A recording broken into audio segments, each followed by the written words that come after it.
Hey folks, greetings. It is Friday, February the 19th. Time's just a flying and rain has been just a falling, so I hope everybody is dry and safe, and I hope every lady out there had a happy Valentine's Day last weekend. Valentine's is rapidly becoming one of my favorite holidays. I'm liking those red hearts all around. Believe it or not, I'm not going to start today talking about COVID. I'm going to start today talking about money. This next paycheck that'll be coming out next Friday, you're going to see your quarterly quality bonus amounts that'll be in that paycheck. So that's good news.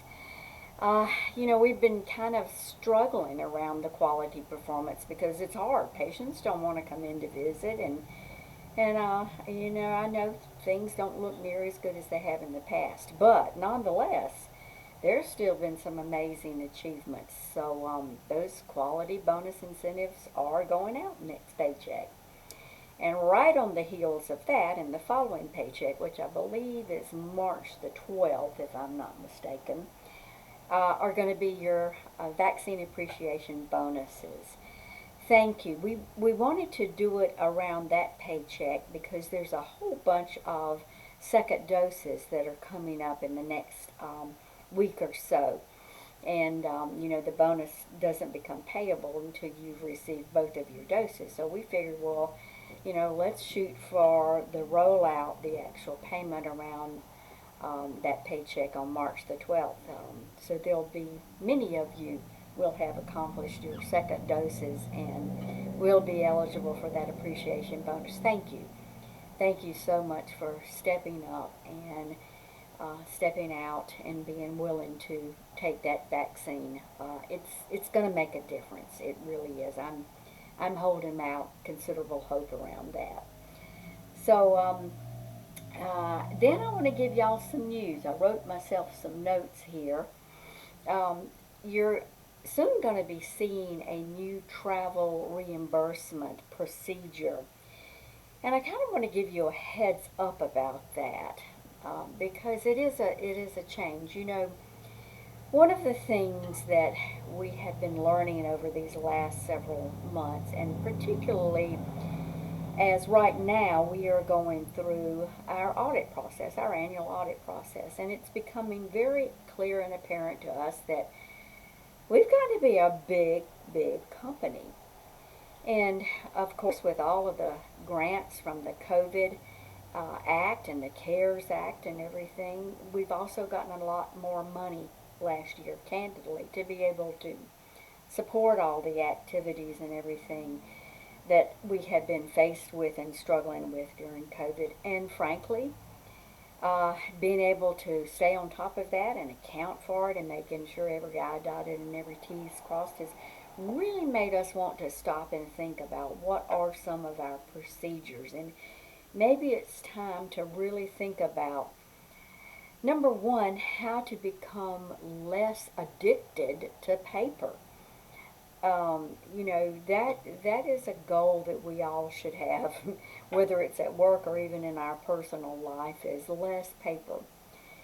And we are going to be thinking and implementing that in our own travel reimbursement policy. What you're going to find is your supervisor, when they sign off on this, will be electronically sending the travel voucher over to the corporate office accounts payable for not a paycheck, but a check to be cut for you. It'll happen twice a month to coincide with the pay dates.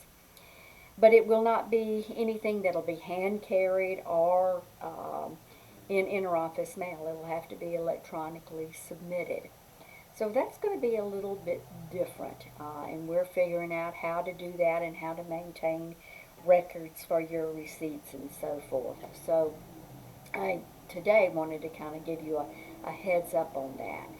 There's going to be other things that are going to be happening, and that's all part of this as we grow and as we have to learn how to really accommodate and account that growth in our procedures.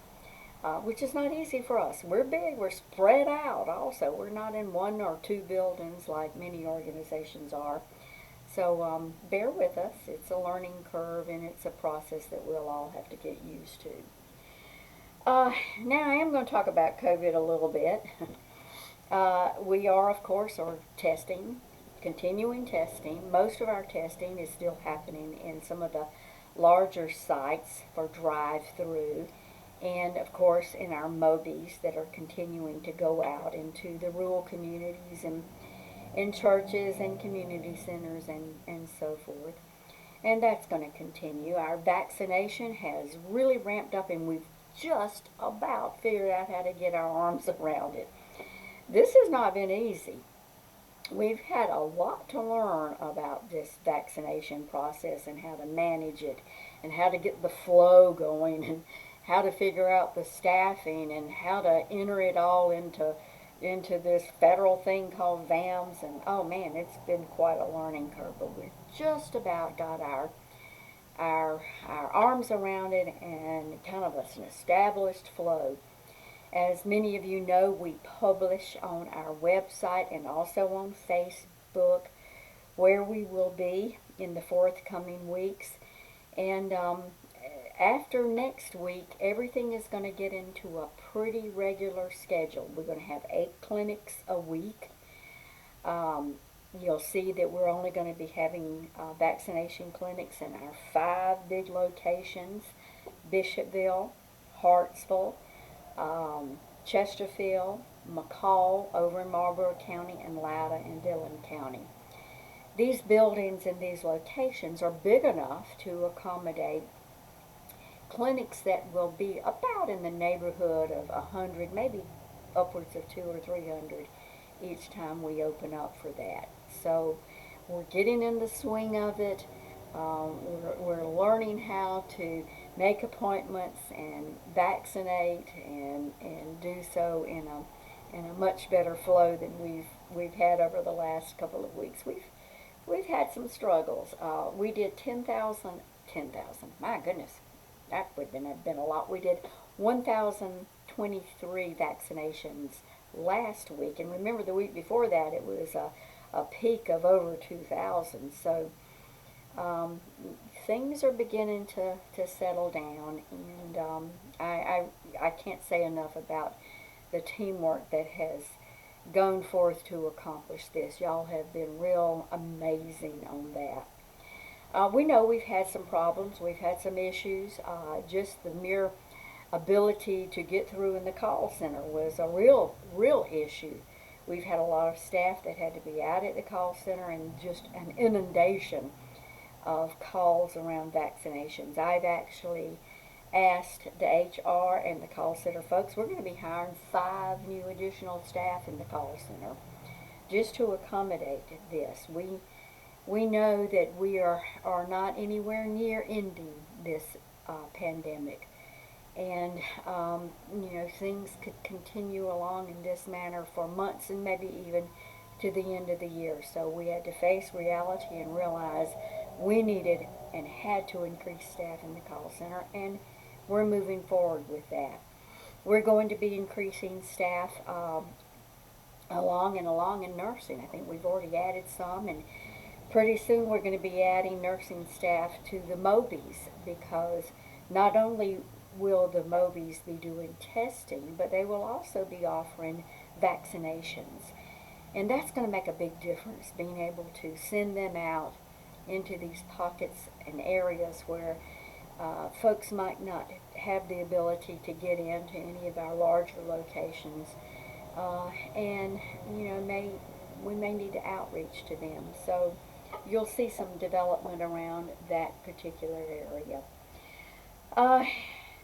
Things are going to really ramp up in the vaccination area. I think that as folks begin to get more confident around the vaccine and more secure around the safety of it, I think we'll see a lot more. We still at CareSouth, amongst you as staff, we still hover close to 40% of you have received the vaccine. I'm hoping that we can, as time progresses and goes by, that we really can improve that so that we all become confident that we are safe in our vaccination and that we have less chance of getting the virus, and if we do get it, that we will be not as sick and not facing hospitalization. Speaking of that, let me give you an update on our new treatment, the monoclonal antibody treatment that we have been so fortunate in being able to do. You know, we do that in our IV lab services over at Hartsville, and it is going spectacularly. The success stories that are coming out of there are really quite amazing. If you haven't heard about that monoclonal antibody treatment, it is for patients that have tested positive and that are at high risk, and that since they've got the virus, that it could result with them because of their comorbidities or their age or something going on in their life, that they could get seriously sick or even hospitalized or even unfortunately die. Well, once they get these IVs, with this IV treatment, it is amazing. They almost immediately feel better. I think that this is an extraordinary development. And remember that we are not just exclusively providing this treatment to our own patients. It is according to ability to pay for anyone in our community. We're accepting referrals. So please make that contact over there in Hartsville, the IV Infusion Lab, and see the miracle that happens over there. That's really about all I have to update on. We're rocking along. I feel like it's been vaccine. So bear with us. Thank you for all that you do. Remember that even if you have been vaccinated, that we have to stay safe. I'm in my office, but my door is closed. If I have any other interaction or anything, I have my mask sitting right beside me. We must continue to wear our masks regardless of our vaccination status. We must continue with social distancing and hand sanitization. We must stay safe, but please do so. Have a good weekend. Think about vaccination if you already haven't considered it. Don't wait to vaccinate. Y'all take care and have a very good one. Bye-bye.